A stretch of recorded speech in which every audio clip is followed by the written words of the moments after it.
Hello farmers இன்னைக்கு வீடியோவில் எதை பற்றி வரோம்னா யாரா பிராண்டை சேர்ந்த யாரா டேரா ரெக்ஸோலின் சிஎக்ஸ்கே அப்படிங்கிற ஒரு மைக்ரோ நியூட்ரியன் ஃபெர்டிலைசரை பற்றி தான் பார்க்க போகிறோம். ஃபஸ்ட்டு இதில் வந்து என்ன டேலண்ட் அப்படின்னு பார்க்கும்போது ஜிங்க் 3%, அயன் 2%, மெக்னீஸ் 1%, போரான் 0.5% இருக்குது. ஸோ இந்த 4 நுண்ணச்சத்து குறைபாடு ஏற்படக்கூடிய பயிர்களுக்கு இந்த நுண்ணச்சத்துக்களை சரி செய்கிறதுக்கு நம்ம வந்து இதை பயன்படுத்தலாம், அதாவது அதை கரெக்ட் பண்ணுறதுக்கு. ஸோ அப்படி இல்லை அப்படின்னா இந்த நுண்ணச்சத்து குறைபாடுகள் ஏற்படும் அப்படிங்கிற பயிர், அதாவது உதாரணத்துக்கு மல்லிகை செடியை எடுத்துக்கலாம். மல்லிகை செடியை பொறுத்தவரை மல்லிகை செடிக்கு வந்து அயன், ஜிங்க், மெக்னீஸ் இந்த மாதிரி 3 நுண்ணச்சத்து குறைபாடுமே ஏற்படும். ஸோ இந்த 3 நுண்ணச்சத்து குறைபாடு ஏற்படாமல் இருக்கிறது நல்லது. அப்படி ஏற்படும் போது இலைகள் மஞ்சளாக இருக்கும், நரம்புகள் வந்து பச்சையாக இருக்கும். அப்படி இல்லைன்னா நரம்புகள் மஞ்சளாக இருக்கும், அதற்கு இடப்பட்ட இலைகள் வந்து பச்சையாக இருக்கும். ஸோ அப்படி இருக்கும்போது இது வந்து நுண்ணச்சத்து குறைபாடுன்னு நம்ம தெரிஞ்சுக்கலாம். இதை தாண்டி சிறிய சிறிய இலைகளாக இருக்கும்போது அதுவும் நுண்ணச்சத்து குறைபாடுன்னு நம்ம தெரிஞ்சுக்கலாம்.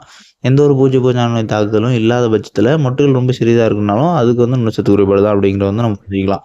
ஸோ இது எல்லாமே சரி செய்கிறதுக்கு நம்ம இந்த 3 நுண்ணச்சத்து குறைபாடையும் மலை செடிக்கு முடிஞ்ச அளவு குறையாமல் பார்த்துக்கிறது தான் நல்லது. ஸோ அந்த மாதிரி டிஃபிஷியன்சி ஏற்படுறதுக்கு முன்னாடி நம்ம ப்ரிவென்டிவ் மெஷராகவே பயன்படுத்தலாம். நெக்ஸ்ட் இதோட டோசேஜ்னு பார்க்கும்போது ஒரு லிட்டர் தண்ணிக்கு 0.5 கிராம்லேருந்து 1 கிராம் வரை பயன்படுத்தலாம். அண்ட் இதை வந்து நம்ம நார்மலாக 15லேருந்து 20 நாட்களுக்கு ஒரு முறை நம்ம வந்து இடைவெளி விட்டு ஸ்ப்ரே பண்ணலாம். அண்ட் இதுவே மண்ணில் பயன்படுத்தும் பட்சத்தில் நார்மலாக நுண்ணச்சத்து குறைபாடு ரேராக ஏற்படக்கூடிய பயிர்களுக்கு 5 கிலோ அப்படிங்கிற விகிதத்துலேருந்து, அண்ட் அதிகமான நுண்ணச்சத்து குறைபாடு ஏற்படக்கூடிய பயிர்கள் அப்படிங்கிறத பார்க்கும்போது 5லேருந்து 15 கிலோ அப்படிங்கிற அளவில் நீங்கள் ஒரு ஏக்கருக்கான பரப்பளவுக்கு மண்ணில் வந்து உரமிடலாம்.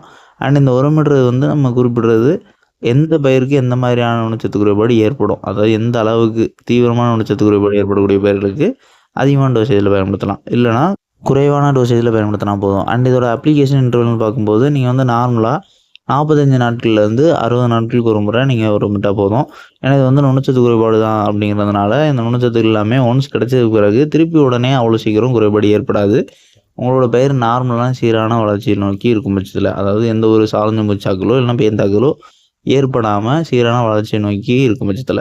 நெக்ஸ்ட் இந்த உரத்தோட கம்பேட்டபிலிட்டின்னு பார்க்கும்போது இதை வந்து நம்ம மற்ற எந்த ஒரு பூச்சிக்கொல்லிகள் கூடயோ இல்லைனா பூஞ்சானக்கொல்லிகள் கூடயோ இல்லைனா மற்ற எந்த ஒரு உரங்கள் கூடயோ இல்லைனா பிளான்களோ தில்டர்ஸ் கூடயோ இல்லைனா உயிரிகள் கூடயோ சேர்த்து பயன்படுத்தலாம். இதனால் பயிர்களுக்கு எந்த ஒரு பாதிப்பும் ஏற்படாது. அண்ட் இதோட தோராயமான விலைன்னு பார்க்கும்போது 1 கிலோ வந்து 800 ரூபாயிலேருந்து 1200 ரூபாய்க்குள்ளான விலையில் ஸ்டோரில் இருக்குது. ஸோ தேவைப்படுறவங்க வாங்கி பயன்படுத்திக்கலாம். அண்ட் இந்த வீடியோவில் ஏதாவது டவுட் இருந்துச்சுன்னா கமெண்ட் பண்ணுங்கள். இந்த மாதிரி வேறு எந்த ஒரு உரத்தை பற்றியோ தெரிஞ்சுச்சுன்னா அந்த ஒருத்தோட பேரையும் மறக்காமல் கமெண்ட் பண்ணுங்கள். நம்மளோட அக்ரிகல்ச்சர் சேனல் நீங்கள் புதிதாக வீடியோ பார்க்கக்கூடிய விவசாயிகளாக இருக்கீங்க அப்படின்னா நம்மளோட சேனலை மறக்காமல் சப்ஸ்கிரைப் பண்ணிங்க.